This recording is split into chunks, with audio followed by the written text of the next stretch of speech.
Muy buenas tardes a todas las personas que nos acompañan en este día tan especial. Hoy publicamos nuestro sexto informe sobre el estado de la implementación del Acuerdo de Paz en Colombia, el cual hemos titulado 5 años después de la firma del acuerdo final, reflexiones desde el monitoreo de la implementación. Mi nombre es Josefina Chavarría Álvarez y soy la directora de la Matriz de Acuerdos de Paz del Instituto Kroc en la Universidad de Notre Dame.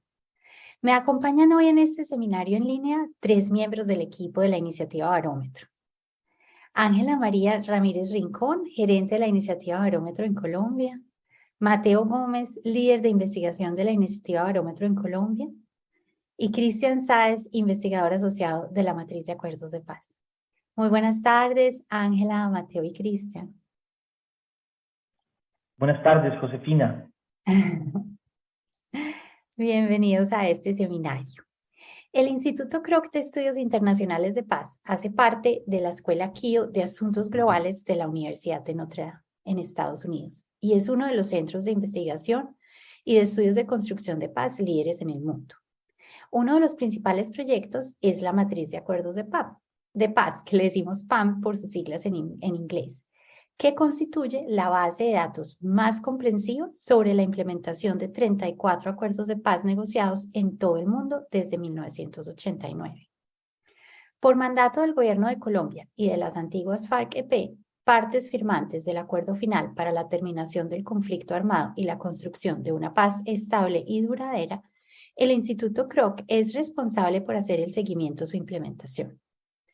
Anteriormente, el Instituto Kroc ha publicado 5 informes comprensivos sobre el estado de la implementación general, así como 3 informes sobre la implementación del enfoque de género y un informe sobre la implementación del enfoque étnico del Acuerdo de Paz. Durante los próximos 90 minutos, junto con el equipo de PAM de la iniciativa Barómetro, queremos brindarles una mirada panorámica sobre el estado actual de implementación del acuerdo y compartir con ustedes datos y análisis claves que encontrarán en mayor detalle al leer el texto. Me acaban de decir el equipo de comunicaciones que efectivamente ya pueden descargar el informe, está en nuestra página web. Pero aquí, en este seminario, vamos a conversar sobre varios aspectos. Primero, las características especiales de este sexto informe. Les contaremos en detalle sobre la metodología de investigación utilizada, así como sobre el análisis de casos internacionales en una perspectiva comparada, que echan luz sobre aspectos fundamentales de implementación en el 5º año. Y luego profundizaremos en el caso colombiano con un análisis cuantitativo de la matriz de PAM. Tomaremos en cuenta también el análisis del plan marco de implementación y profundizaremos en los enfoques diferenciales y por capítulo temático del acuerdo final. En nuestra última sesión de presentación revisaremos los principales hallazgos y oportunidades que hemos encontrado. Esta presentación tendrá una duración máxima de 1 hora, pues queremos luego abrir un espacio amplio de 30 minutos para preguntas y respuestas. Por un lado, les agradecemos a las más de 100 personas que ya nos han enviado sus preguntas por anticipado. Y queremos que ustedes, quienes nos siguen hoy en este seminario en línea, también tengan la opción de hacer preguntas. Para ello, les pedimos que utilicen la función de chat en sus pantallas de Zoom. Bueno, sin más dilaciones, comencemos. Quisiera pedirle a la gerente de la iniciativa Barómetro, Ángela Ramírez, si puedes, por favor, contarnos cuáles son las particularidades del informe. Claro que sí, Josefina. También aprovecho para saludar a todas las personas que se conectan el día de hoy, que nos están acompañando al lanzamiento. Entonces, antes de iniciar y de contarte las distintas particularidades o características específicas de este informe, quisiera detenerme en contarles que tenemos una nueva herramienta en nuestra página web para el público en general. Esta herramienta la hemos denominado las visualizaciones y en ella podrán encontrar información desde el inicio de la implementación del acuerdo, es decir, desde diciembre de 2016 hasta la fecha. Normalmente vamos actualizando la información que van a encontrar en estas visualizaciones cada 3 meses con ocasión de la publicación de nuestros informes trimestrales. Y otra característica de las visualizaciones es que podrán escoger años específicos, podrán escoger temas o subtemas dependiendo de sus intereses. Así es que los invitamos a que la revisen, la utilicen, jueguen con ella. Está disponible también en nuestra página web, que es www.peaceaccords.nd.edu. Y ahora sí, para responder a tu respuesta, tal y como le mencionabas, es el sexto informe que publica el Instituto Kroc desde que inició su mandato acá en Colombia. Y este informe analiza el periodo comprendido entre diciembre de 2020 y noviembre de 2021.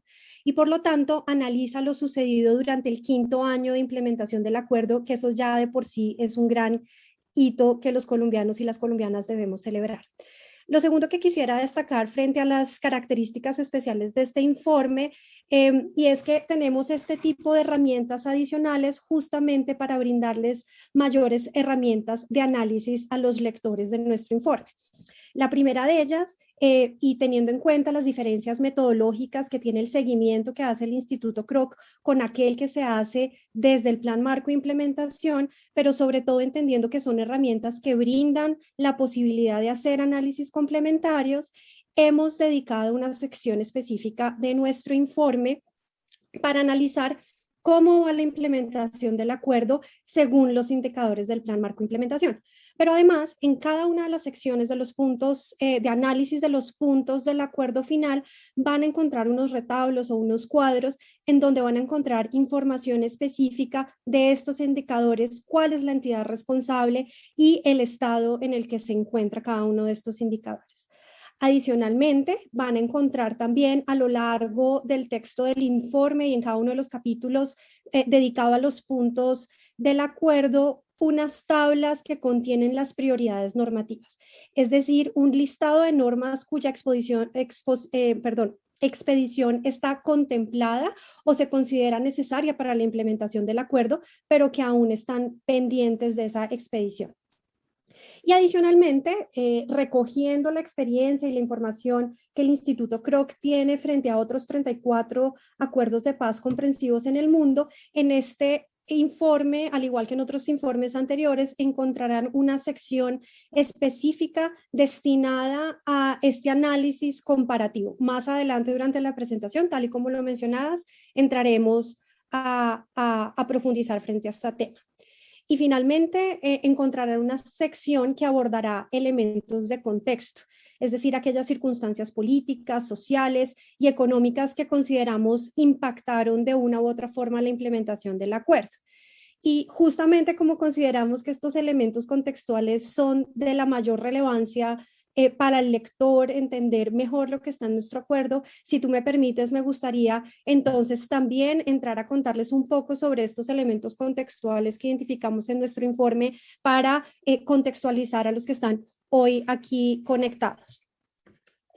Lo primero que quisiera decir es que encontramos o identificamos, el Instituto Kroc identificó 4 condiciones de contexto que determinaron la implementación del acuerdo durante el 2021. La primera de ellas, tal como todos ustedes lo saben y lo recuerdan, el 2021 fue un año que fue marcado significativamente por las movilizaciones sociales convocadas en torno al paro nacional. Estas manifestaciones repercutieron en la implementación del acuerdo, pues se evidenciaron en algunas, gracias a estas manifestaciones se evidenciaron algunas brechas en la implementación y por lo tanto también lograron activar algunos mecanismos que estaban previstos en el acuerdo. Pero más allá de eso, lo que nosotros quisimos también destacar es cómo estas manifestaciones hicieron visible la superposición de las demandas sociales con las apuestas transformadoras del acuerdo final. En esa medida, también en el informe van a encontrar una tabla en la que relacionamos cuáles son esas demandas sociales del paro nacional que de una u otra forma encuentran una respuesta en el texto del acuerdo final. Una respuesta, digamos, como un canal de viabilidad para darle respuesta a estas inquietudes o a estas demandas sociales. El segundo elemento contextual que identificamos fue justamente la moderación del impacto de la pandemia del COVID-19. Como ustedes saben, a comienzos de 2021 se inició el plan de vacunación y esto empezó a generar efectos positivos para la vida social y la reactivación económica. Pero más allá de eso, lo que el Instituto Kroc logró identificar es que durante el 2021 fue posible desarrollar actividades en materia de implementación que estuvieron restringidas durante el 2020, como por ejemplo distintos espacios de diálogo entre instituciones y organizaciones de la sociedad civil. El tercer elemento contextual que identificamos fueron los desafíos en materia de seguridad y protección. Ya en varios informes lo hemos venido señalando y decimos cómo estos enfrentamientos y la acción armada entre grupos armados ilegales sigue siendo una constante que afecta la implementación del acuerdo. Durante el 2020, el instituto había documentado una reducción en los delitos cometidos con ocasión del conflicto, pero desafortunadamente en el 2021 se evidenció que tanto comunidades rurales como urbanas fueron afectadas por eventos de violencia, tales como masacres, desplazamientos forzados y situaciones de confinamiento. Algunas de las regiones más afectadas fueron departamentos como el Nariño y el Chocó. En todo caso, el Instituto Kroc también en esta sección reconoce que hubo una reducción en la comisión de homicidios en contra de personas excombatientes y contra líderes y lideresas sociales. Y finalmente, el último elemento contextual que ofrecemos en nuestro informe es justamente la preparación del año electoral. Encontramos que durante el semestre de 2021 se enfocó en la preparación de elecciones presidenciales y legislativas, pero más allá del proceso de alistamiento, inscripción de candidaturas, notamos que hubo un cambio en la agenda nacional que incidió en los temas de implementación del acuerdo. Y tal vez el hecho más destacado que tenemos que resaltar acá frente al tema de procesos electorales es justamente el relacionado con la implementación de la conformación de las circunscripciones transitorias especiales de paz. Yo dejaría por ahí esta pregunta y continuaríamos la discusión más adelante. Muchas gracias, Ángela, por esta introducción tan amplia. Para nuestra audiencia, quisiera que Cristian Sáez, por favor, nos cuentes cuál fue la metodología empleada por el Instituto Kroc para hacerle monitoreo al acuerdo final y cómo fue todo el proceso de elaboración de este sexto informe comprensivo. Gracias, Josefina. Bueno, quisiera comenzar diciendo que entre 2016 y 2017 al equipo PAM se le encarga la tarea de crear una metodología específica para monitorear la implementación de los acuerdos de paz en Colombia. Como parte de esta metodología identificamos 578 disposiciones, 18 temas y 70 subtemas dentro de los 6 puntos del acuerdo. Las disposiciones nosotros las definimos como acciones o compromisos concretos, medibles y observables que permiten dar cuenta de la implementación o no del acuerdo de paz. Ahora, posteriormente, y siguiendo este mismo principio y esta misma metodología, lo que hicimos fue identificar dentro de las 578 disposiciones generales, 80 disposiciones específicas que hablan del enfoque de género y 130 disposiciones, del enfoque étnico y 130 disposiciones que hablan del enfoque de género, cada una de ellas enmarcadas en una submatriz específica.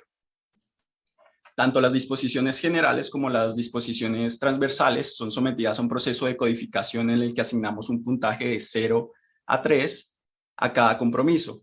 Esta codificación significa que 0 es una acción que no ha sido iniciada, 1 es iniciado, 2 es un proceso intermedio que vemos como viable y 3 completo.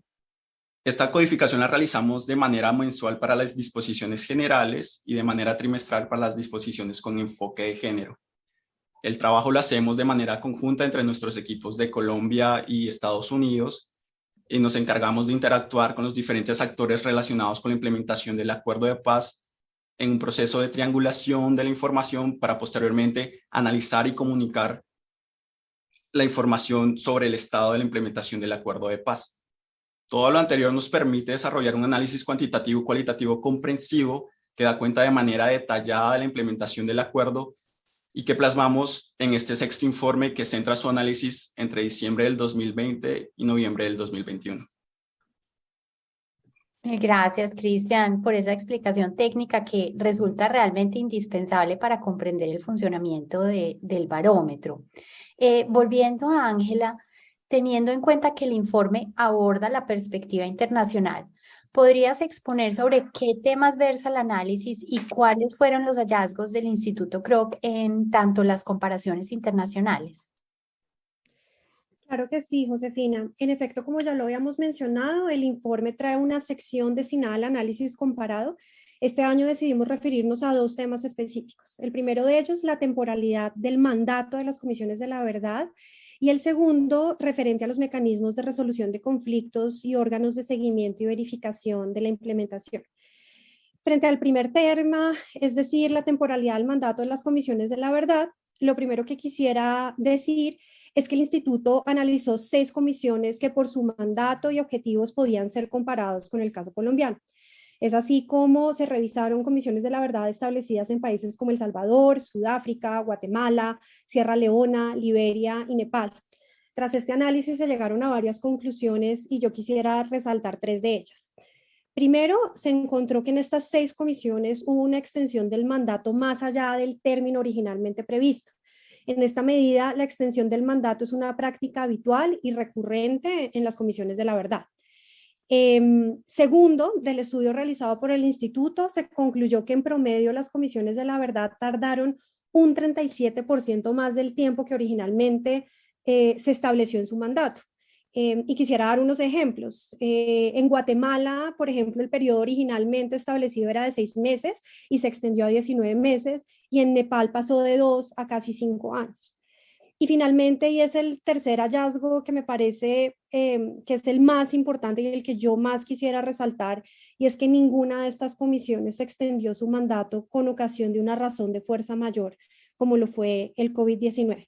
Y quiero resaltar este punto, pues la pandemia es una variable sin precedentes en la implementación de los acuerdos de paz, y adicionalmente porque la pandemia, sin lugar a dudas, dificultó la implementación de los compromisos claves que tenía la Comisión de Esclarecimientos de la Verdad, que requerían de este contacto físico o cuando al menos de canales altamente seguros para la comunicación y la percepción y la recepción de testimonios. Siendo así, entonces concluiríamos que la ampliación del periodo del mandato de la Comisión de la Verdad en Colombia es una medida comúnmente adoptada en la implementación de este tipo de mecanismos de verdad en el marco de acuerdos comprensivos de paz. Ahora bien, frente al segundo gran tema de estudio comparado que tenemos en este informe, es decir, aquel referente a los mecanismos para la resolución de diferencias y organismos de seguimiento y verificación, lo primero que quisiera puntualizar, sobre todo para aquellas personas que de pronto no conozcan como cuáles son las funciones principales de estos mecanismos, es que estos mecanismos pretenden abordar justamente entre las partes signatarias aquellos retos inmediatos y urgentes a los que se enfrenta la implementación. Pero adicionalmente le permite también a las partes ver más allá de estos problemas inmediatos y pensar en los problemas de implementación a largo plazo. Para esta sección, el Instituto Kroc hizo un estudio de este tipo de mecanismos en países como El Salvador, Costa de Marfil, Sudán, Sierra Leona, entre otros, y llega a una serie de conclusiones. La primera es que la inclusión de este tipo de mecanismos aseguran mayores niveles de implementación y garantizan el éxito de los acuerdos comprensivos de paz. Por lo tanto, aquellos acuerdos de paz que incorporan este tipo de mecanismos tienen una tasa de implementación 40% mayor que aquellos acuerdos de paz que no cuentan con este tipo de mecanismos. Y acá, digamos, haría referencia a que en el caso colombiano contamos con la Comisión de Seguimiento, Impulso y Verificación a la Implementación. La otra conclusión es que, y antes de abordar esta segunda conclusión, quisiera hacer una breve referencia, y es que, dado que la mayoría de acuerdos comprensivos de paz contienen mecanismos de resolución de diferencias, la fuente significativa de variación entre los acuerdos es cómo están compuestos estos mecanismos. Y ahí el instituto concluyó que los mecanismos que suelen ser más eficaces cuentan o tienen un presidente externo o incluyen terceros imparciales o ajenos a las partes del conflicto. Siendo así, lo último que se termina concluyendo en esta sección comparativa es que en el caso colombiano, si bien contamos con la CICIBI, la adición de terceros imparciales podría aumentar los niveles de implementación del acuerdo.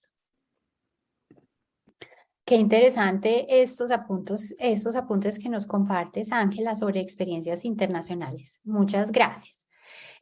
Ahora enfocándonos en el caso colombiano, quisiera pedirle a Mateo Gómez que nos cuentes sobre el estado de la implementación del acuerdo final y especialmente sobre los desarrollos durante el periodo de estudio de este informe. Josefina, muchas gracias y buenas tardes a todos y a todas. Pues lo primero es contarles el resultado justamente del ejercicio de investigación tras utilizar la metodología explicada por Cristian hace algunos segundos.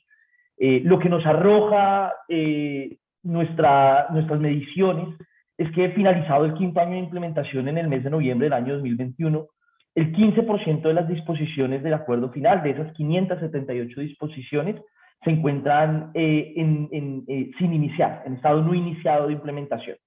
Asimismo, tenemos un 37% de disposiciones que se encuentran en estado mínimo de implementación, un 19% en estado intermedio y un 30% en estado completo. Ahora bien, viendo y entrando en el detalle de la investigación, yo quisiera contarles algunos aspectos de lo que nos va marcando la tendencia de implementación desde el mes de diciembre del año de 2016 hasta el mes de noviembre del año 2021, que, como les dijo Cristian hace unos segundos, fue la fecha de corte para este informe comprensivo.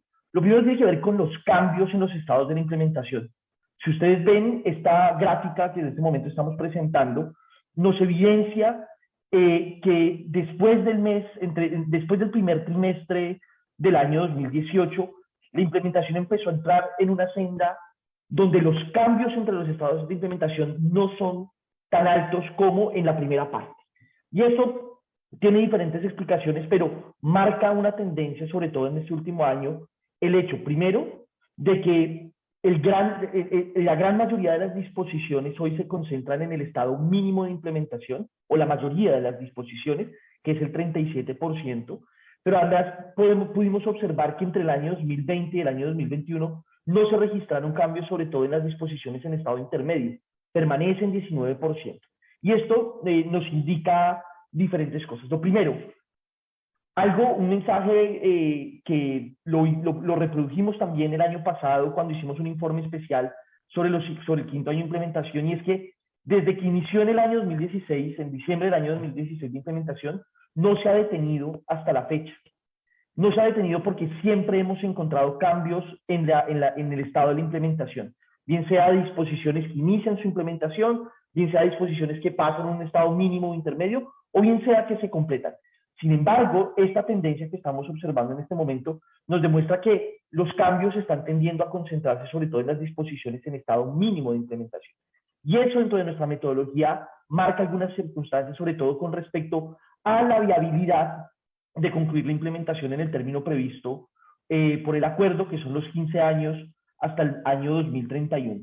Hoy en día hay 37% de esas disposiciones sobre las cuales todavía no tenemos la evidencia, lo cual no significa que no se pueda alcanzar, pero sí nos marca la necesidad, o por lo menos desde la observación y el monitoreo que realizamos, de poder identificar o concentrarnos en observar cambios hacia el estado intermedio de implementación en los próximos periodos. Ya vamos a ver por qué, cuáles son las características, pero en términos generales, este es el balance general de la implementación de las 578 disposiciones. Ahora, si entramos en los detalles por punto, también vemos algunas tendencias marcadas.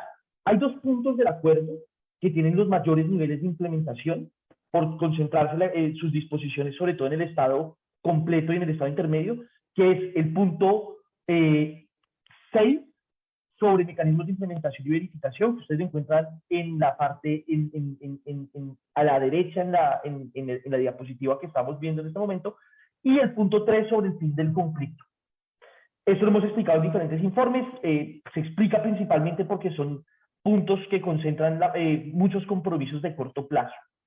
Luego tenemos 2 puntos que reproducen la medida de la implementación, que es el punto 2 sobre participación en política y el punto 5, excúsenme, sobre acuerdo el punto 5 sobre acuerdo sobre las víctimas de conflicto armado y el punto 4 sobre la solución al problema de las drogas ilícitas, que reparten casi que de forma equitativa los niveles mínimo, intermedio y completo de implementación, muy parecido a como lo hace la implementación general. Y, sin embargo, ahí aún estamos viendo una marcada concentración, sobre todo de disposiciones en estado mínimo, particularmente en el punto 4 sobre soluciones al problema de las drogas. Y finalmente tenemos el punto 1 y el punto 2, el punto 1 sobre reforma rural integral y el punto 2 sobre participación en política, donde tenemos los menores niveles de implementación, es decir, las disposiciones en su gran mayoría se concentran en el estado mínimo y no iniciado de implementación. Ahora, algo que observamos este año, y que sí es particular frente a años anteriores, es que justamente los puntos donde hay menores niveles de implementación es donde experimentamos mayores cambios. Y particularmente hay que hablar del punto 2, donde ustedes pueden ver, pasamos sobre todo, digamos, el cambio más significativo se dio en la reducción del número de disposiciones sin iniciar, pasaron de 34 a 28% en un año, y eso también se manifiesta en las disposiciones en estado mínimo de implementación del punto 2. Y esa explicación se concentra básicamente en la aprobación de las circunscripciones transitorias especiales de paz. Ahora vamos a poder hablar un poco más en particular sobre ese aspecto, pero a nuestro juicio, este hecho nos remarca una tendencia, y es que hay algunas disposiciones del acuerdo, o nos marca una circunstancia particular, y es que hay algunas disposiciones del acuerdo que tienen efectos multiplicadores en la implementación. Nosotros lo llamamos cascadas de implementación. Y el caso de las circunscripciones transitorias especiales de paz es uno de ellos, y se manifiesta justamente en este punto. Ahora bien, en relación con el plan marco de implementación, que es un elemento o un instrumento que el cual nosotros utilizamos particularmente para analizar el estado de la implementación en el tiempo. Nuestra metodología nos permite a nosotros tomar una foto al finalizar el corte de la investigación, en este caso, noviembre del año 2021. Pero el plan marco de implementación, que es la herramienta de política pública que utiliza el gobierno nacional para diseñar la implementación, también nos permite a nosotros observar y hacer una lectura de nuestra metodología y una lectura de los resultados de nuestra metodología en el tiempo. Y en esta oportunidad ustedes van a encontrar en el informe sobre todo algunos análisis que realizamos con respecto al desempeño de los indicadores del plan marco de implementación. Hacemos un zoom sobre todo en los indicadores de la implementación, los indicadores del plan marco de implementación que tiene fecha fin el año 2022, donde observamos que si bien hay un 74% de indicadores que reportan avance por encima del 50% de las metas, lo cual, digamos, indica o orienta que en el plan marco de implementación hay unos indicadores que tienen un desempeño, digamos, cualificado, hay un 26% que están por debajo de esos niveles de avance, y ese 26% coincide de forma sustantiva con los puntos donde hay menores niveles de implementación, de acuerdo con nuestros hallazgos, particularmente el punto 2, el punto 1 y sobre todo también el punto 4 en los puntos que se encuentran en estado mínimo de implementación o sin iniciar, muchos de ellos relacionados con el Programa Nacional de Sustitución de Cultivos. De igual forma, hacemos este análisis en el mediano y largo plazo, cuál es la correspondencia que hay entre el desempeño de los indicadores del PMI que tienen fecha fin 2022 y 2031, y encontramos que hay un alto nivel de coincidencias. Aquí particularmente también resaltamos los indicadores que tienen, sobre los cuales están marcados como indicadores para los enfoques diferenciales, bien sea de género o étnico. Y eso también a nosotros, digamos, tiene un alto grado de coincidencia con las brechas de implementación de los enfoques diferenciales que Cristian en algunos segundos les va a presentar. Otro análisis que hacemos del estado de implementación a 2021 en relación con el plan marco de implementación tiene que ver con las fichas técnicas, porque encontramos aún hay 67 de las 553 indicadores que contiene el sistema integral,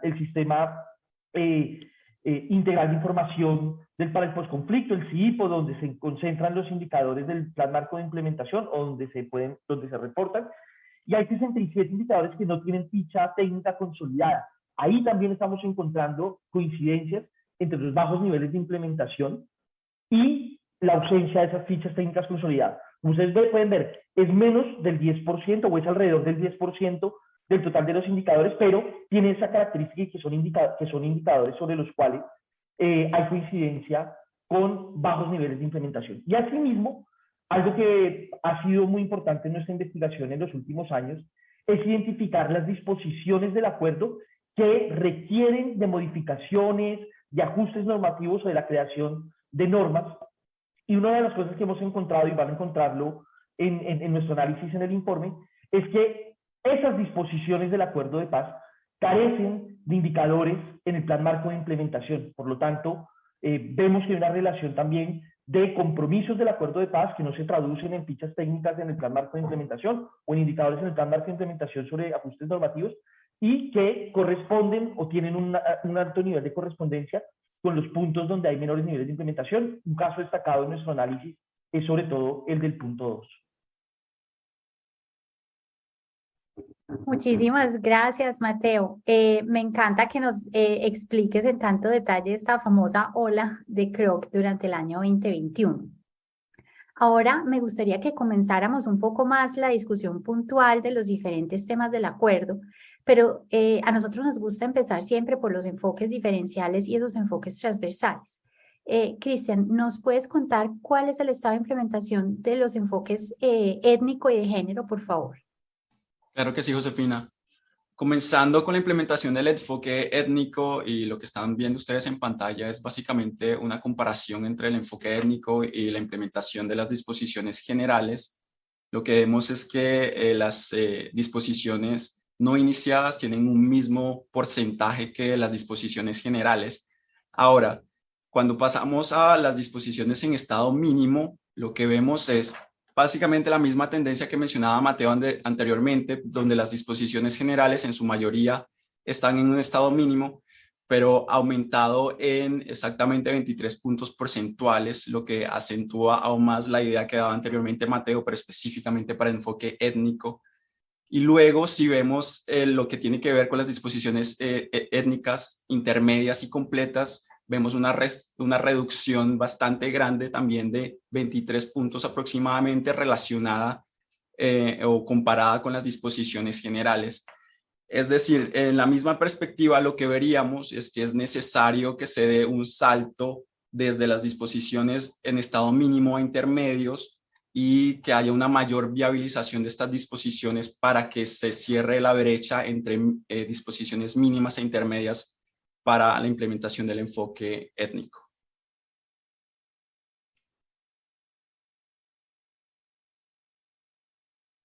Ahora, para el enfoque de género sucede algo parecido, sin embargo, las disposiciones de género no iniciadas, digamos, cuentan o tienen una base mucho mayor que las disposiciones generales. En este caso hay una diferencia de 6 puntos porcentuales por encima de las disposiciones generales. Igualmente se repite en el estado mínimo la misma tendencia a acaparar las disposiciones de género en un estado mínimo de implementación, tal cual y pasa para las disposiciones generales y el enfoque étnico, lo que nos deja nuevamente un rezago en las disposiciones de nivel intermedio y completos, que en este caso suman un número mucho mayor de diferencia con las disposiciones generales. Específicamente tenemos 49% para disposiciones generales en estado completo o intermedio, mientras que las disposiciones de género apenas logran sumar un 28%.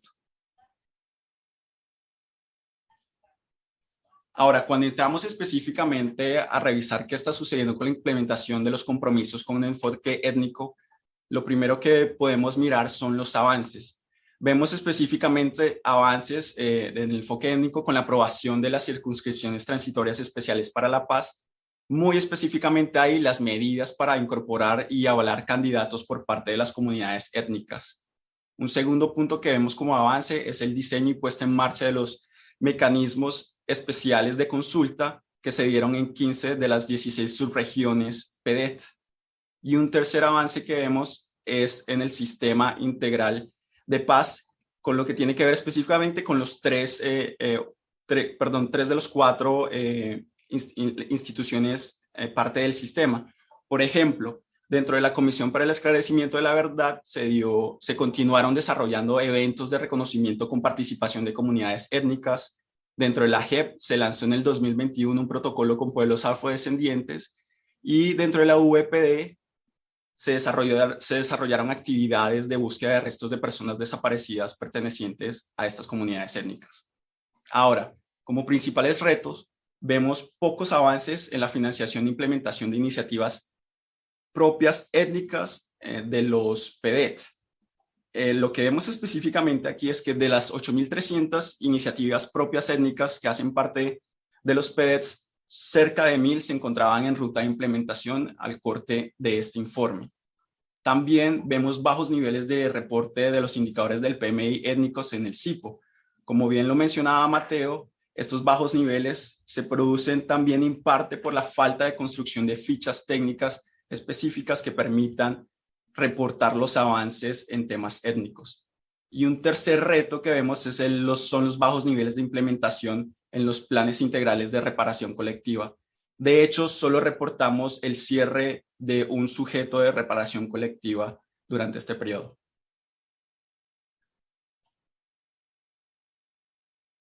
Ahora, cuando nos referimos a oportunidades, lo que podemos ver es que se puede fortalecer las herramientas de formulación y financiamiento de las iniciativas étnicas dentro de los PEDETs, específicamente para ART y las diferentes instituciones que tienen a cargo indicadores étnicos. También vemos que es necesario apropiarse de las recomendaciones dadas por la Comisión para el Esclarecimiento de la Verdad referente al enfoque étnico por parte del Gobierno Nacional, el Congreso de la República, órganos de control y sociedad civil. Y también una tercera oportunidad es dinamizar la implementación del decreto 660-2018 para complementar las acciones de medidas de seguridad tendientes a la seguridad de personas, de comunidades étnicas. Perdón. Ahora, cuando nos referimos a la implementación de los compromisos del enfoque de género, los principales avances que vemos están relacionados con el Programa Nacional Integral de Sustitución de Cultivos de Uso Ilícito, PENIS, específicamente la adopción del protocolo para la incorporación del enfoque de género en el diagnóstico, elaboración, implementación y seguimiento a este programa. Si bien es un protocolo que se adopta tardíamente, sigue siendo muy necesario, sobre todo para la efectiva territorialización y socialización del PENIS en las diferentes regiones del país. También es necesaria la aprobación de la reforma, otro avance es la aprobación de la reforma al Código Electoral que incluyó la paridad de género y que fue dada en diciembre de 2020. Y un tercer avance que vemos fue la aprobación de las circunscripciones transitorias especiales para la paz, que promueven la paridad de candidatos y candidatas a la hora de la elección, así como la participación de organizaciones de mujeres en las mismas. Los principales retos asociados con el enfoque de género en la implementación del acuerdo están relacionados una vez más con los desafíos de transversalizar el enfoque de género en los pilares de PEDET y en las 16 subregiones. Y en este punto va más allá de la implementación de las iniciativas específicas, sino también incluye generar estrategias específicas para la implementación del enfoque en las diferentes subregiones. A su vez, otro reto son las afectaciones diferenciadas para las mujeres por las graves condiciones de seguridad que mencionaban mis compañeros anteriormente. El ejemplo más claro que tenemos específicamente sobre esto fueron las amenazas a las mujeres que conforman la instancia especial de mujeres. Y finalmente, otro reto tiene que ver con los retrasos en la transversalización del enfoque en el sistema integral de seguridad para el ejercicio de la política. Específicamente, se necesita ir más allá del Comité Operativo de Mujer y Género y establecer en las políticas que tiene al cargo del CISEP el enfoque de género. Las principales oportunidades que vemos aquí son el promover la transversalización del enfoque de género en los PEDETs, asegurando su incorporación de forma armónica. Esto incluye específicamente a la población LGBTI, ya que no vemos, al igual que como lo expresamos en nuestro informe, no vemos desagregación en las iniciativas de población LGBTI. Igualmente, potencializar las medidas con enfoque de género incorporadas en el acto legislativo que crea las circunscripciones transitorias especiales para la paz por medio del fortalecimiento de organizaciones de mujeres, pero también la participación política de las mismas. Una tercera oportunidad es seguir promoviendo dentro de la unidad de búsqueda el fortalecimiento de la participación de personas LGBTI en los procesos de búsqueda, tal y como lo hicieron por medio de la creación de los lineamientos del enfoque de género para personas LGBTI. Y finalmente, en una oportunidad compartida entre el enfoque de género y étnico, es la articulación entre la Instancia Especial de Mujeres y la IAMPE junto con la CECIBI.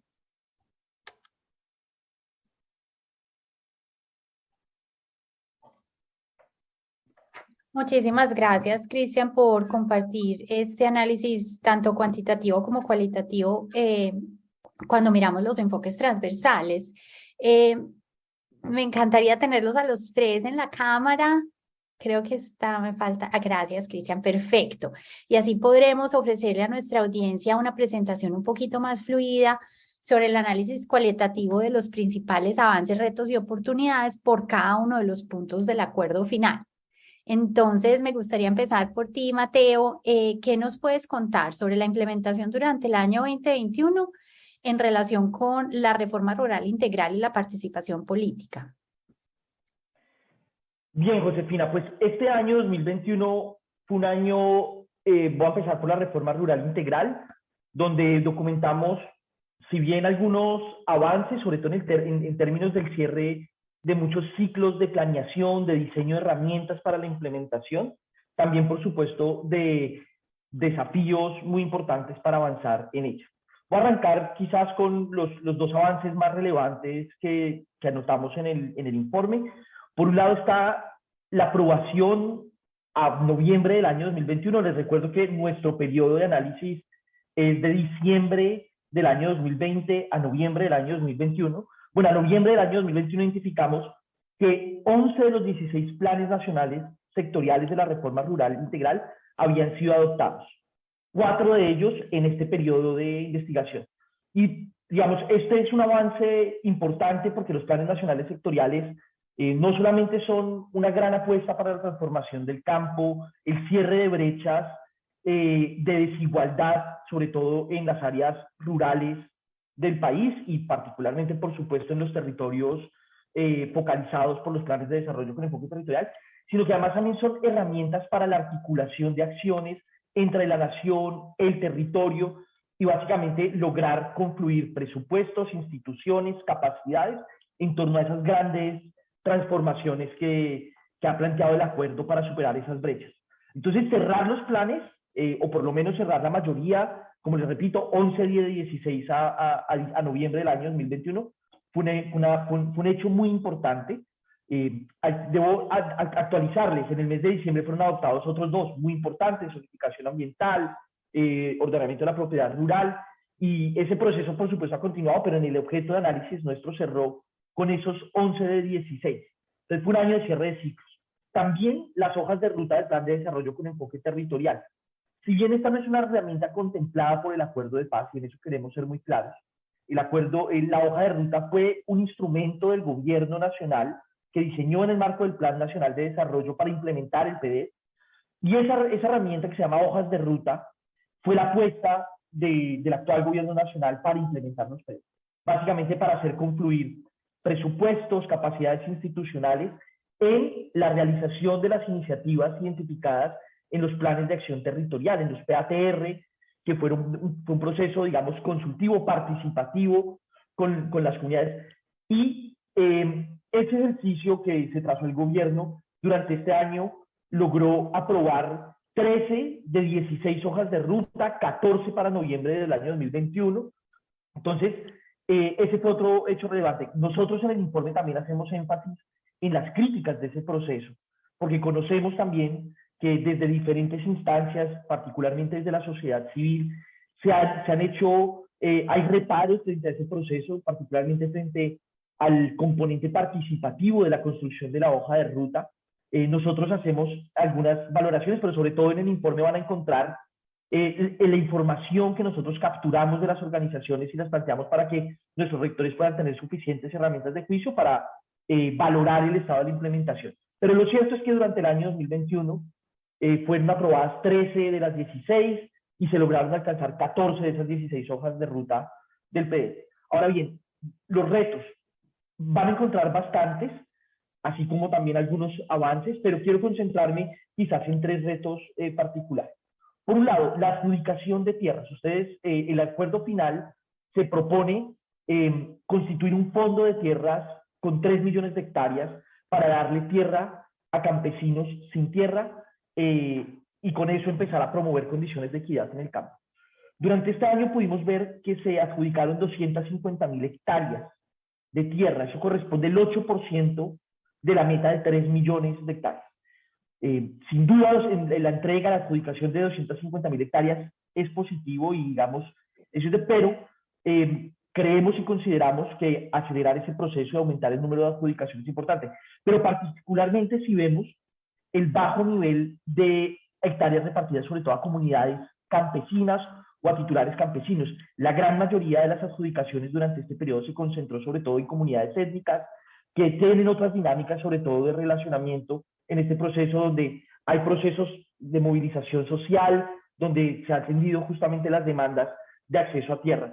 Entonces, ese es un aspecto. Y también otro aspecto que resaltamos, y sobre todo valiéndonos de los análisis de la Procuraduría General de la Nación, tiene que ver con la caracterización de esas tierras que están ingresando al Fondo de Tierras, donde un número inferior es el que se encuentra caracterizado en materia de su disponibilidad, que es un desafío que tiene el Gobierno Nacional, la Agencia Nacional de Tierras, de poder caracterizar esas hectáreas que están ingresando al Fondo de Tierras desde su disponibilidad, por cuanto la vocación que tienen que tener esas tierras que ingresan al fondo es justamente el de poder ser adjudicadas.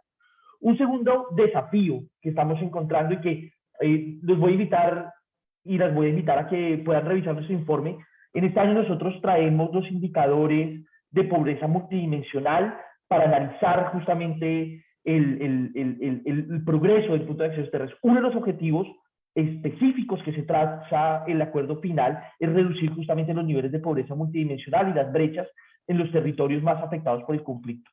En este año aumentaron los niveles de pobreza multidimensional con respecto al año 2020, esto efecto rebote de la pandemia, por supuesto, pero sin embargo, pero nos hace a nosotros plantear como un reto justamente el de poder cerrar la brecha que se perdió en el año de pandemia en materia de generación de condiciones dignas de vida para estas comunidades. Básicamente lo que vimos y el indicador de pobreza multidimensional demuestra que el 18%, mientras en la media nacional de pobreza multidimensional puede llegar al 18%, en los territorios desde el 33% y en los centros poblados puede llegar incluso al 46% de pobreza multidimensional. Voy a dejar por ahí el punto 1 para pasar al punto 2. Los avances, por supuesto, las circunscripciones transitorias especiales de paz. Les decía hace unos minutos que pudimos ver un efecto sustantivo, sobre todo el impacto que tuvo la aprobación de las circunscripciones en términos cuantitativos. Activó alrededor de 10 disposiciones del acuerdo de paz que nosotros monitoreamos con solo la aprobación.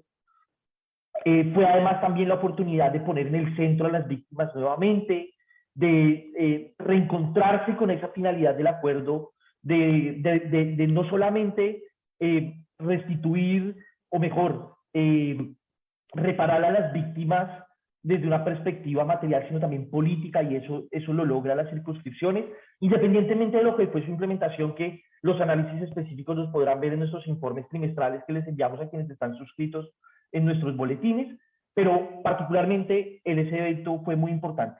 También el diálogo que lideró el Consejo Nacional de Paz y Reconciliación en materia de la política de reconciliación, convivencia y de estigmatización. Hubo avances importantes que reconocemos y que queremos que ustedes puedan leerlos en nuestro informe.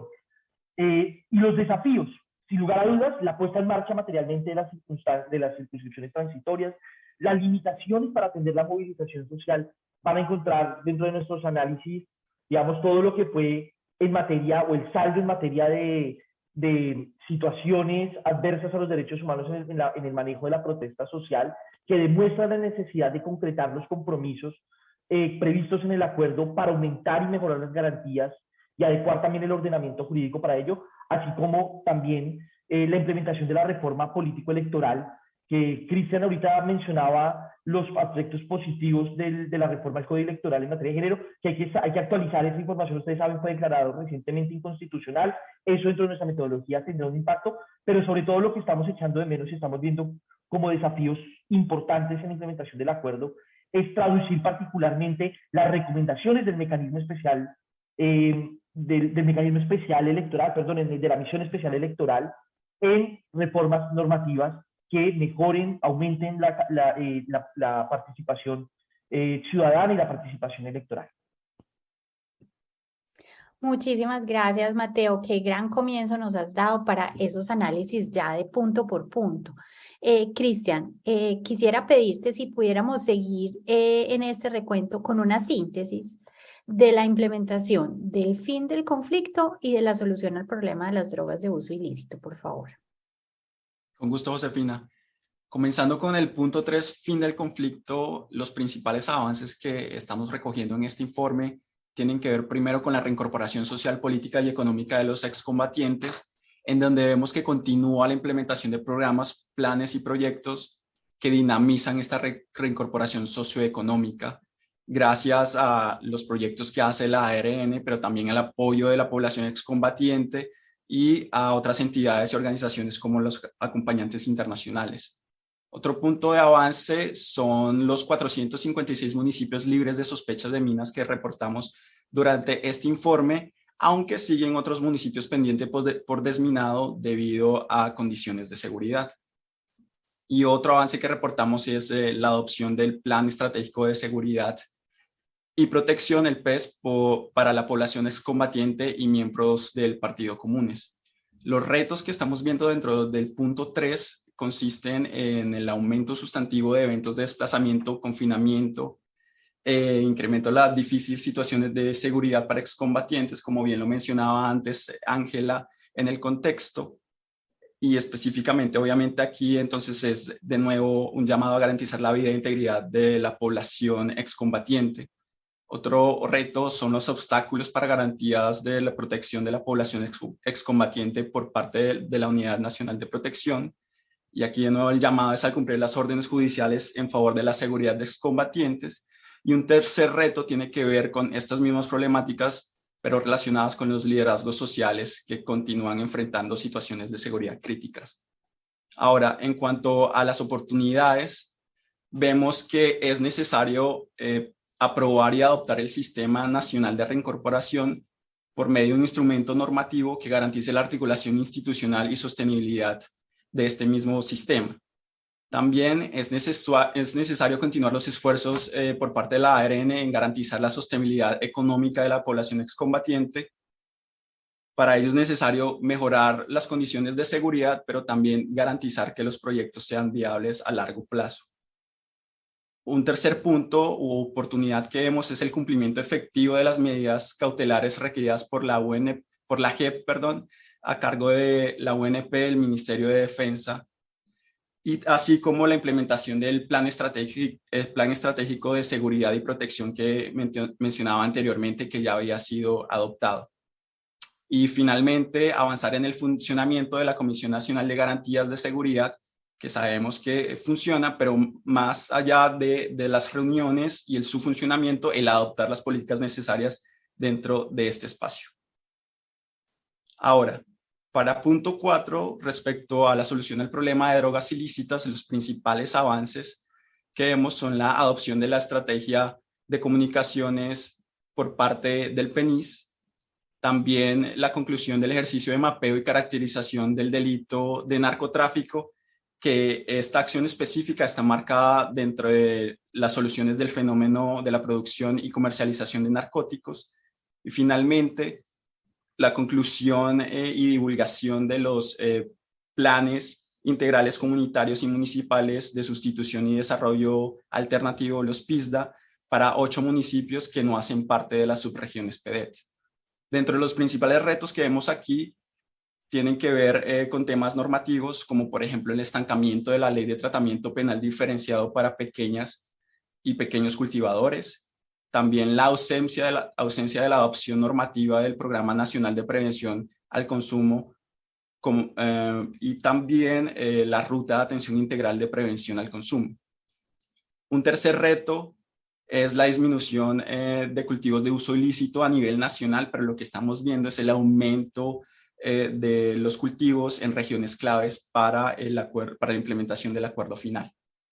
Las principales oportunidades las estamos viendo relacionadas con el fortalecimiento de los modelos de sustitución voluntaria para las familias que no fueron focalizadas parte de los PENIS, por ejemplo, en los modelos de territorios en conservación.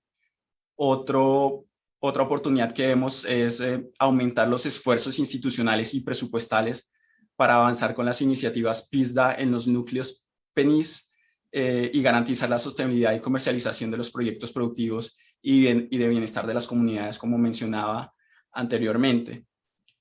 Una tercera oportunidad está en presentar el proyecto de ley sobre tratamiento penal diferenciado para pequeños cultivadores. Y finalmente, una última oportunidad respecto al Ministerio de Salud y Protección Social en el reglamentar la ruta integral de atención para la prevención del consumo de sustancias psicoactivas y la creación del Programa Nacional de Intervención Integral para la Prevención del Consumo de Sustancias Psicoactivas.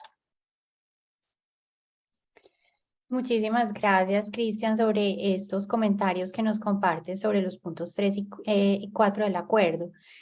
Ángela, finalmente, ¿podrías por favor contarnos los hallazgos principales sobre los puntos correspondientes a víctimas y a verificación e implementación? Claro que sí, Josefina. Pues empecemos entonces con el punto 5 del acuerdo, si estás de acuerdo.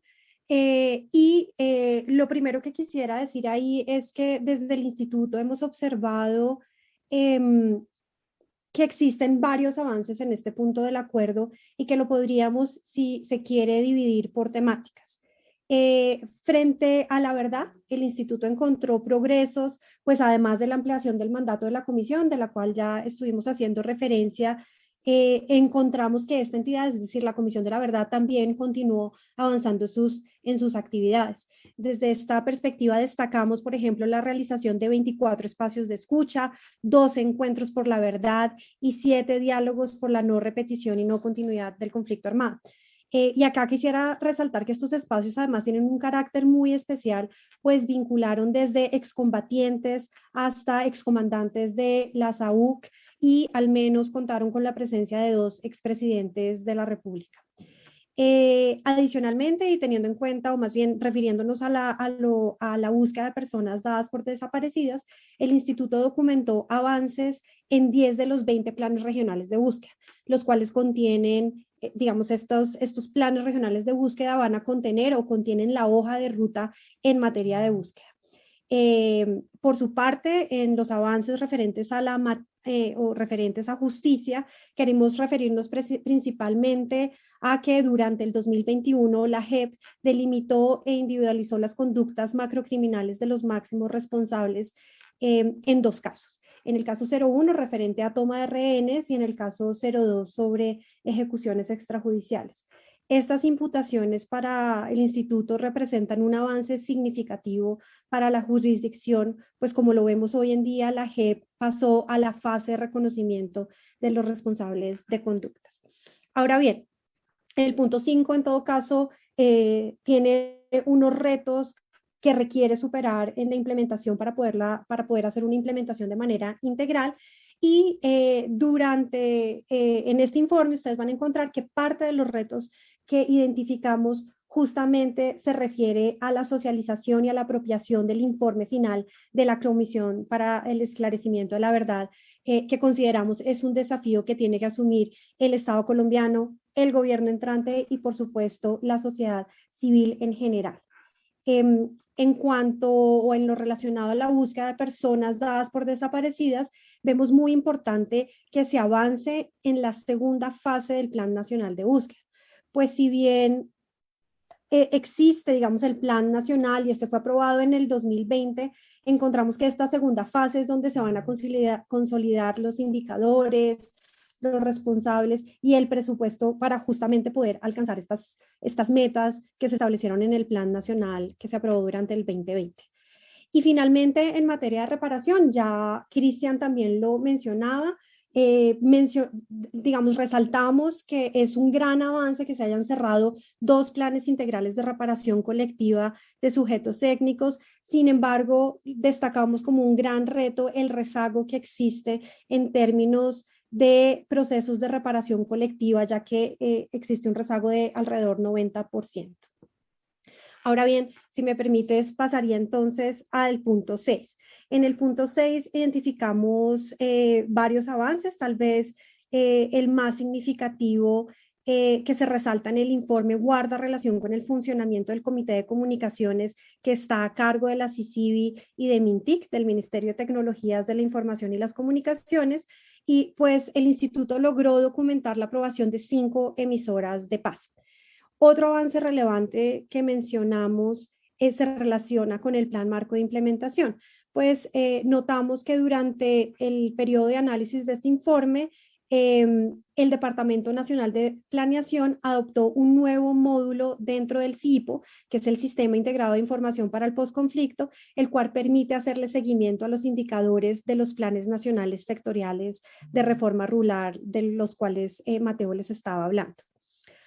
Ahora bien, en términos de desafíos del punto 5, resaltamos el reto que tiene la CICIBI para poder realizar sus actividades a través del desarrollo de sesiones territoriales para el seguimiento a la implementación, pero adicionalmente consideramos en este punto muy relevante resaltar la articulación que debe existir entre la CICIBI con la IAMPE y la Instancia Especial de Mujeres para que el desarrollo de estas sesiones territoriales pueda contribuir al impulso de las acciones con enfoque territorial. Adicionalmente, encontramos que el CIIPO debería poder interactuar con el trazador presupuestal de paz del DNP, porque esto permitiría tener un panorama mucho más integral de las actividades y de las inversiones tendientes a la implementación del acuerdo de paz. Y como último reto que identificamos o que yo quisiera resaltar durante esta presentación y que se identificó para el punto 5, tiene que ver justamente con estos rezagos en materia normativa. Más adelante, cuando estemos hablando de las grandes oportunidades que presenta el informe, haré mención a algunas de ellas, pero en este caso particular quisiera detenerme en la importancia que existe para que la ley orgánica del plan de desarrollo promueva la inclusión de compromisos del acuerdo en los planes de desarrollo territorial. El instituto en su informe anterior había documentado cómo los alcaldes y gobernadores incluyeron la implementación del acuerdo final en sus planes de desarrollo. Sin embargo, esto no fue producto de la ley orgánica, sino digamos fue producto de la motivación propia que estos alcaldes y gobernadores tenían frente a la implementación. Yo dejaría por ahí la intervención frente al punto 6. Excelente, muchísimas gracias a los tres por sus exposiciones. Todavía tenemos 2 puntos más que quisiéramos resaltar de este informe para todas las personas que amablemente nos están siguiendo, tanto por el Facebook Live como aquí en este seminario online. Entonces le voy a pedir a Mateo si puede contarnos cuáles son las conclusiones entonces del informe, después de haber visto todos estos análisis cualitativos y cuantitativos. ¿Qué concluye el informe de Kroc? Bien, Josefina, pues para condensar todo esto que hemos visto. Primero, lograr el 5º año de implementación es un hito en los procesos de construcción de paz, en los procesos de implementación de acuerdos de paz. El 5º año marca ese hito en el que se consolidan los procesos que deben consolidarse hacia futuro y hacia el largo plazo. Segundo, este fue un año, como les dije, y sobre todo se los pude compartir en el punto 2 en el punto 1, perdónenme, de la explicación, fue un año del cierre del ciclo de diseño de muchas de las políticas públicas o de las herramientas de políticas públicas previstas para la implementación del acuerdo. Eso nos dice de forma retrospectiva que ya existen las herramientas para la implementación, pero de forma prospectiva también nos dice es el momento de empezar a documentar ya en territorio implementación material, cambios y transformaciones en las condiciones de vida de los territorios para que ese proceso de diseño de herramientas de políticas públicas haya sido útil. 3. La transformación de los territorios debe ser impulsada desde las regiones y ahí nosotros estamos haciendo sobre todo un llamado a aumentar la desconcentración de las funciones de nivel central en materia de implementación en los territorios. No solamente descentralizarlos en las autoridades territoriales, alcaldes, gobernadores, sino también desconcentrar todas esas capacidades institucionales que tienen las agencias en el nivel central en los territorios, con una presencia permanente, un diálogo activo con la sociedad civil, con las autoridades, para poder empezar justamente a ver y a observar ese proceso de implementación material al que estamos refiriendo. En cuarto lugar, y algo que les señalaba en el análisis cuantitativo, la implementación no se ha detenido desde que inició en el año 2016, pero hay un alto número de concentración de disposiciones en estado mínimo, y eso indica la necesidad de dar pasos decididos y la focalizar esfuerzos para que esas disposiciones pasen al estado intermedio, que es el estado donde nosotros documentamos evidencia de su viabilidad para concluir el proceso de implementación al año 2031.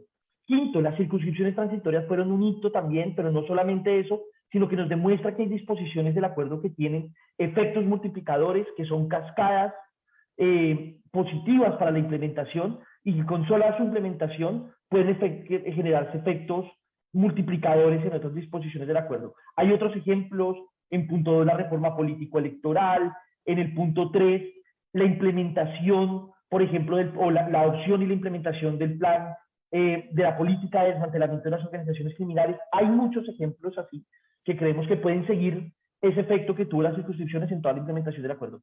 Y por último, el sexto año de implementación va a atravesar por desafíos propios de las transiciones políticas, algo normal, algo natural dentro de los ciclos políticos, y la importancia de focalizar esfuerzos para que estabilizar la implementación a través de herramientas propias de las instituciones, el seguimiento y el acompañamiento de la sociedad civil y en términos generales de una opinión pública favorable a la implementación del acuerdo de paz.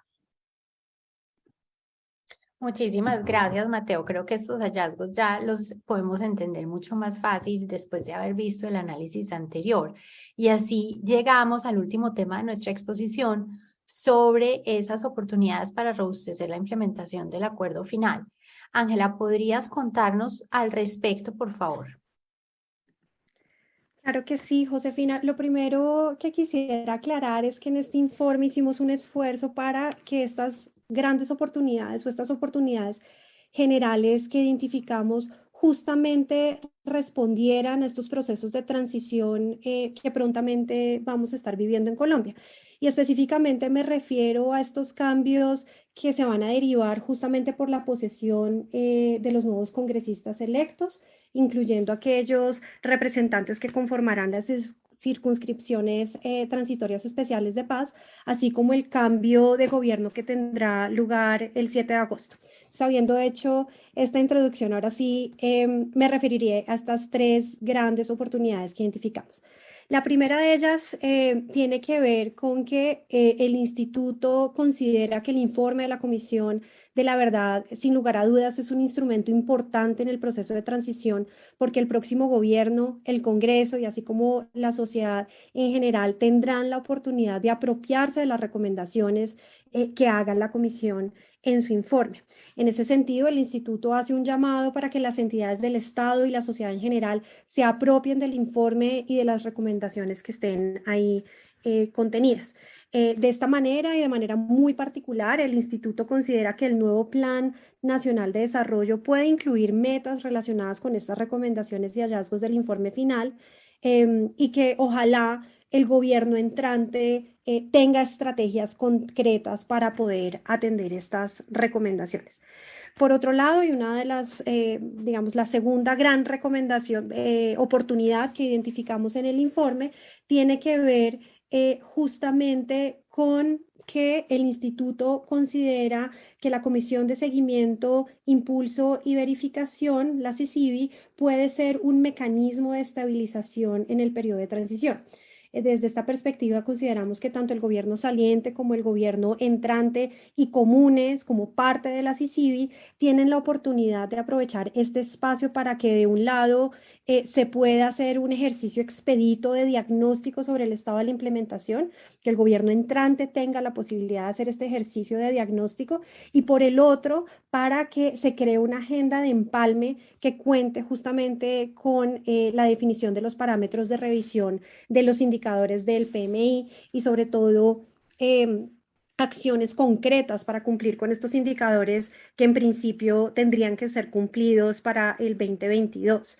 En el marco también de esta digamos, de la relevancia que consideramos podría tener la CICIBI en este proceso de transición, consideramos que es muy importante que existan espacios con la IAMPE y con la Instancia Especial de Mujeres para centrar los nuevos esfuerzos del Plan Marco de Implementación en la atención de las brechas diferenciales que ya Cristian les estaba explicando con anterioridad. Y finalmente, nuestro tercer gran oportunidad identificada en este informe tiene que ver con la posesión del nuevo Congreso. Consideramos que la posición de este nuevo Congreso de la República constituye en sí misma una oportunidad para crear una agenda legislativa, ojalá multipartidista, que tenga una relación con la implementación del acuerdo. Y digamos que acá identificamos tres grandes aspectos que creemos pueden enmarcar esta agenda legislativa. La primera de ellas, las reformas legislativas necesarias para promover la reforma rural integral y aumentar en el corto plazo los niveles de implementación. El instituto en este aspecto en particular considera que el trámite y la aprobación de la ley que cree la jurisdicción de especialidad agraria puede ser una alternativa para esto. En materia de participación política, ya también Mateo lo venía mencionando, se requiere tanto el trámite de la reforma político-electoral, así como medidas de fortalecimiento de la participación ciudadana, pues la participación aún no encuentra en las leyes ese piso necesario para el fortalecimiento y la promoción.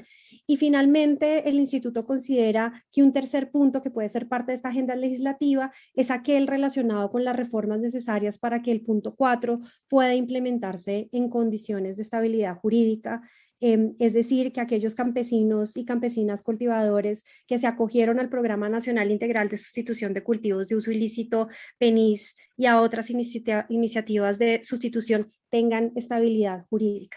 Y ya con eso cerraría la intervención frente a este punto. Muchas gracias, Josefina. No, muchísimas gracias a ti y obviamente también a Mateo y a Cristian. Yo quisiera en este momento darle paso a las preguntas. Primero agradecer como les decía, a las personas que se habían registrado con anticipación, que nos enviaron más de 100 preguntas, y a todos y todas ustedes que nos han acompañado hoy en ya esta hora larguita de presentación y siguen con nosotros. Nosotros creo que hay unas de las preguntas que nos han enviado con anticipación que espero que hayamos podido responder a lo largo de esta presentación, pero hay por lo menos 5 preguntas del público que nos llegaron que se referían al catastro multipropósito. Entonces yo quisiera invitar a Mateo a que por favor nos contaras un poquito, nos amplías un poco la exposición sobre cuál es el estado de implementación del catastro. Bien, Josefina, este año de seguimiento y de monitoreo a la implementación del catastro multipropósito, que pudimos observar una estrategia muy robusta desde el gobierno nacional de promover, como ustedes saben, los gestores catastrales para descentralizar el catastro. Se lograron habilitar 34 gestores catastrales, eso es una cifra importante, significativa.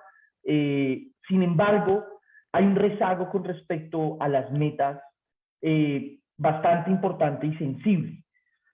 A inicios del año 2021, el 15% del catastro estaba actualizado y el 10% de ese catastro correspondía a zonas PEDET.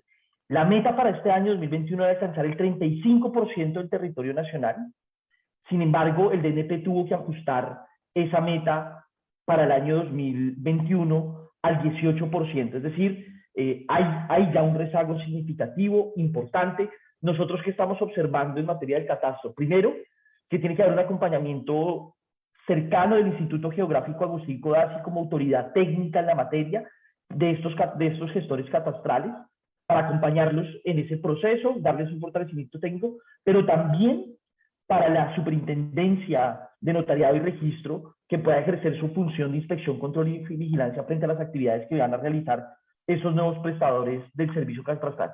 En definitiva, un año con muchos desafíos, muchos retos, algunos rezagos, un rezago significativo en materia de las metas, pero con un horizonte donde necesariamente las instituciones como el IGAC y la superintendencia tienen que acompañar y poner de su parte para fortalecer este proceso.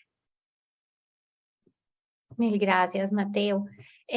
También algunas de las preguntas que nos han llegado coinciden en conocer los avances en materia de reincorporación.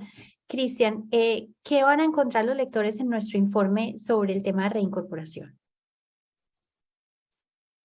Josefina, como lo mencionaba anteriormente, van a encontrar información sobre el proceso de reincorporación de excombatientes y los avances que continúan sucediendo con algunas limitaciones. Por ejemplo, la importancia que tuvo la peregrinación por la vida y por la paz para promover la población excombatiente y las necesidades y, digamos, acciones específicas a cumplir por parte del gobierno que se dieron a finales de 2020 y que originaron acciones en 2021 para que los excombatientes pudieran beneficiarse con acceso a tierras y vivienda. Pero aún así seguimos viendo que falta concretar mecanismos que definan la reincorporación a largo plazo y formalicen indicadores, metas, presupuestos y responsables dentro de las instituciones del Estado para lo establecido en la Política Nacional de Reincorporación. También vemos la importancia que tiene el acceso a tierras como eje de sostenibilidad dentro del proceso de reincorporación, y una medida en que podemos mostrar esto es cómo las medidas cautelares adoptadas por la JEP en 2021 para la protección de excombatientes prevén requerimientos específicos relacionados con acceso a tierras. Igualmente, es necesario resaltar que la Contraloría sigue advirtiendo sobre riesgos en la sostenibilidad de los proyectos, y esto está conectado una vez más con las acciones a largo plazo necesarias para la reincorporación socioeconómica. Mil gracias, Cristian. Quisiera molestarte también a ti con la segunda pregunta. Es una pregunta particular sobre prácticas positivas que se han identificado en la implementación del Programa Nacional Integral de Sustitución de Cultivos Ilícitos, o que nosotros llamamos el PENIS. Y creo que también la vi en uno de los chats que nos han llegado. ¿Puedes ampliar sobre estos hallazgos del Instituto Kroc en cuanto al PENIS, por favor? Claro, iniciaría específicamente por la conclusión y divulgación de los PISDA en territorios no PEDETs. Esto es muy importante porque si bien son 8 municipios muy claves para los temas de sustitución, y que fueron resultado estos PISDA de un proceso de planeación participativa con las comunidades. Ahora, lo importante más allá de esta conclusión es comenzar con la implementación específica. También vemos como positivo la adopción por parte de la ART del protocolo para la incorporación del enfoque de género, de nuevo dentro de los PENIS. Una vez más, reiteramos la importancia de la implementación de este protocolo y en todas las diferentes regiones donde se implementa el PENIS, específicamente ya no obviamente para las partes de diagnóstico y elaboración de los PENIS, pero para la implementación y el seguimiento de los mismos.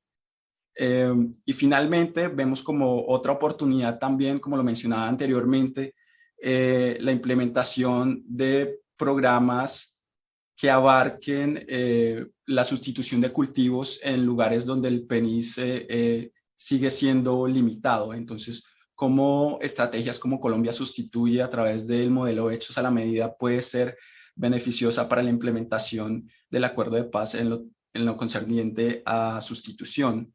Y también necesidades específicas como las que resaltaba anteriormente, por ejemplo, la ley sobre el tratamiento penal diferenciado para pequeños cultivadores, y otros entendimientos más específicos sobre la implementación del PENIS. Por ejemplo, la necesidad de entender que el PENIS y proyectos productivos en zonas especiales como los parques nacionales naturales se tienen que implementar de formas diferentes, lo cual necesita articulaciones específicas dentro de diferentes instituciones del Estado para que los rezagos que se están presentando en este momento en la implementación de estos planes en dichos territorios pueda ser subsanada.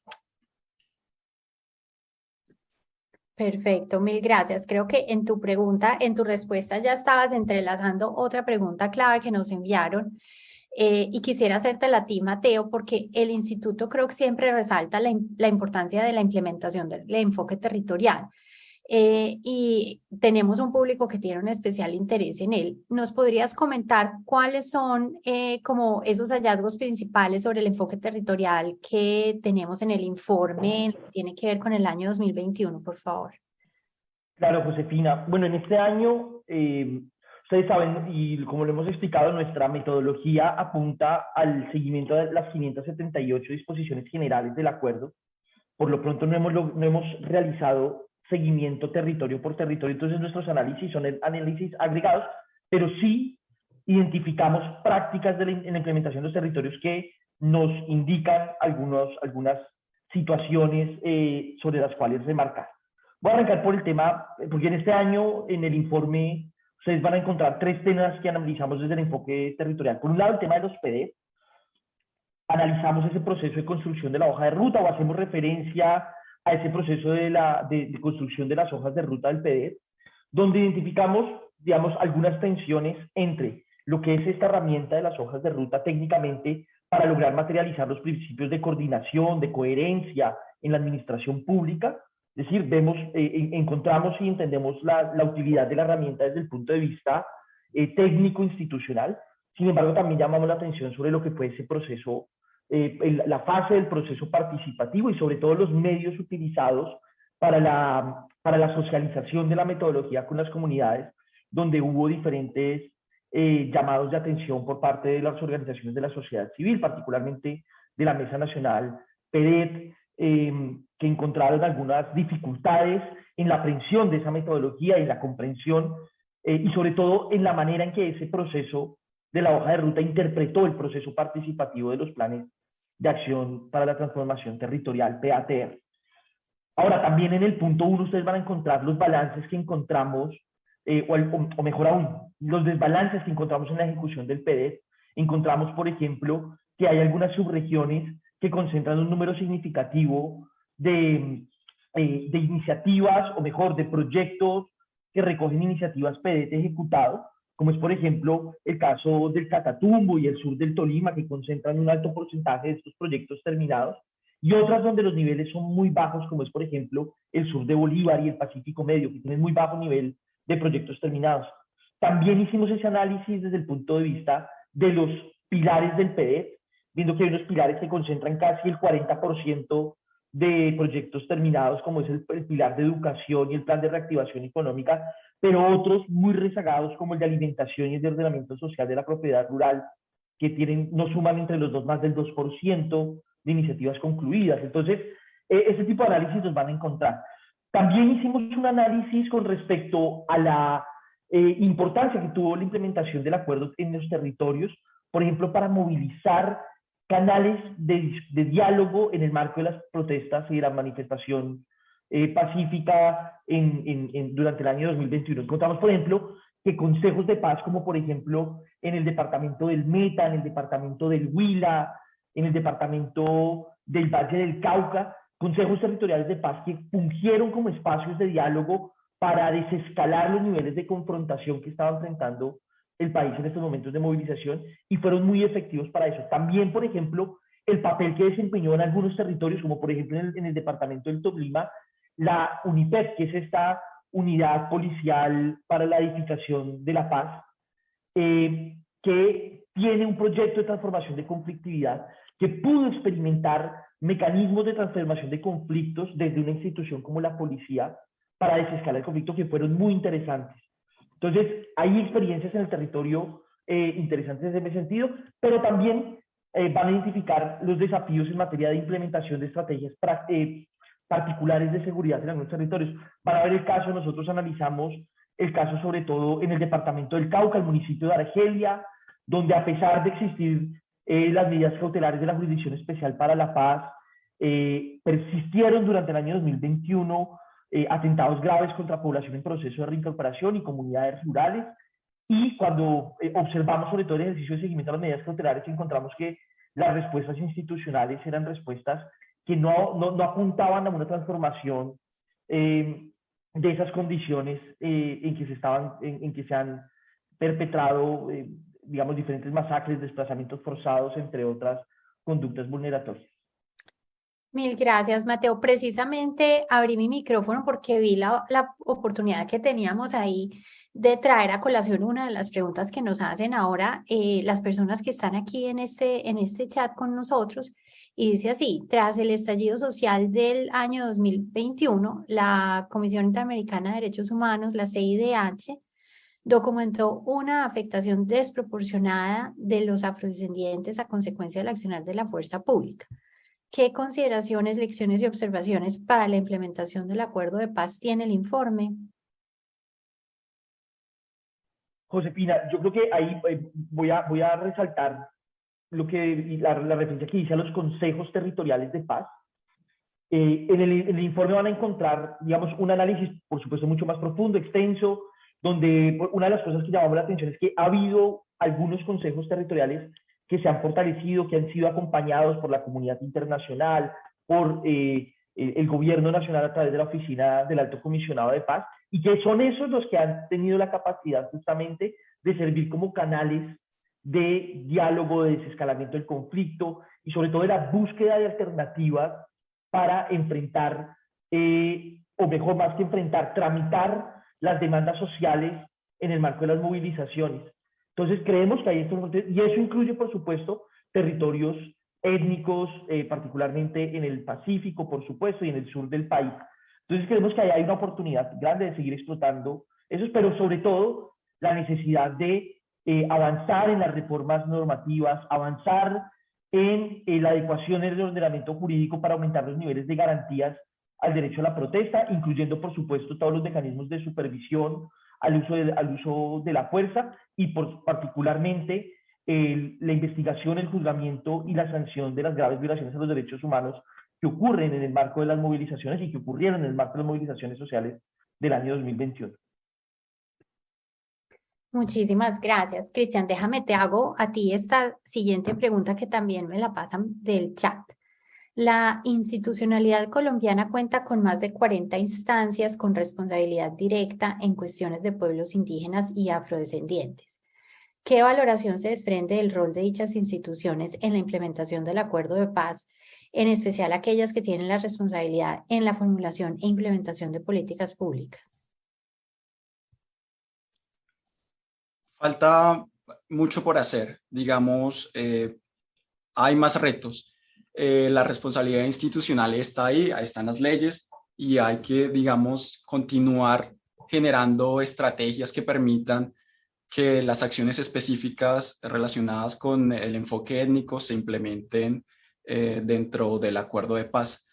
Específicamente, digamos, relacionadas con las instituciones, sigue siendo necesario, como ya lo hemos mencionado anteriormente, la identificación de los indicadores y los responsables específicos para la implementación de los indicadores dentro del PMI, dentro del CIPO. Específicamente en el PMI hay 25 indicadores del capítulo étnico y algunos, digamos, siguen sin construcción de ficha técnica, pero sí con responsable. Por ejemplo, en nuestro último informe, uno de estos indicadores específicos era el porcentaje de hectáreas del fondo de tierras entregada para constitución, saneamiento y ampliación de resguardos de los pueblos indígenas. Entonces, un indicador que está ahí tiene un responsable que es la ANT, pero no cuenta con ficha técnica, por ejemplo. Entonces, mientras no se termine de constituir esa ficha técnica, obviamente la implementación de una acción específica como estas no va a suceder. Entonces, por eso vuelvo a la idea de ver quiénes son los responsables y terminar de construir estas fichas específicas que ayuden a la implementación del acuerdo con los actores del Estado responsables de dichas fichas. Y digamos que para nosotros cobra importancia relevante, por ejemplo, el papel que pueda tomar la IAMP en este tipo de acciones específicas, dando seguimiento a las necesidades específicas que corresponden al capítulo étnico dentro de la implementación del acuerdo de paz.